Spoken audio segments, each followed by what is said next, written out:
Praise the lord. మన జీవితంలో పాపం ఉండడం ద్వారా ఏం జరుగుతుందో మీకు తెలుసా? నేను మీకు ఒక ఉదాహరణ చెప్తా.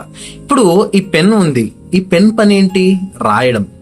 ఇప్పుడు ఈ క్యాప్ ఉండడం ద్వారా ఈ పెన్ను రాయగలదా? నో, రాయలేదు. ఎందుకంటే ఈ క్యాప్ అడ్డుగా ఉంది. ఎప్పుడైతే మనం ఈ క్యాప్ తీసేస్తామో ఈ పెన్ను చేయవలసిన పని ఈ పెన్ చేస్తుంది. అయితే అలానే మన జీవితంలో కూడా ఈ క్యాప్ అనే పాపము మన జీవితంలోకి ఎప్పుడైతే ఎంటర్ అవుతుందో మనం చేయవలసిన పని మనము చేయలేము.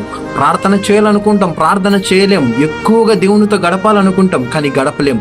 దేవునితో మాట్లాడాలనుకుంటాం, కానీ మాట్లాడలేము. ఎందుకంటే ఈ పాపం అనేది అడ్డుగా ఉంది. నీవు దేవునితో మాట్లాడకుండా ఈ యొక్క పాపం అనేది నీకు అడ్డుగా వస్తుంది. నీవు ఎప్పుడైతే ప్రార్థనతో దీన్ని నువ్వు ఎప్పుడైతే జయిస్తావో, యుద్ధము చేసి నువ్వు ఎప్పుడైతే దీన్ని జయిస్తావో, పాపము నువ్వు జయిస్తావో, ఖచ్చితంగా నీవు చేయవలసిన పని నువ్వు చేయగలవు.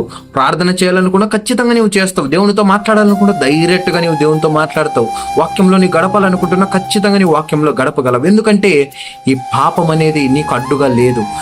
ఈ రోజు నుంచి నీవు డెసిషన్ తీసుకో. అవును ప్రభువా, నా జీవితంలో ఈ పాపం అనేది ఇదిగో నీకు నాకు మధ్య అడ్డుగా ఉంటున్నది. అయ్యా, ఈ పాపం కోసమే కదా ఇది నువ్వు చనిపోయింది. అయ్యా, ఇదిగో ఈ పాపం నేను ఎలాగైనా నేను జయించాలి, ఎలాగైనా నేను దాంతో యుద్ధము చేయాలని ఒక తీర్మానం చేసుకొని నువ్వు దేవుని సన్నిధానంలో అడుగు.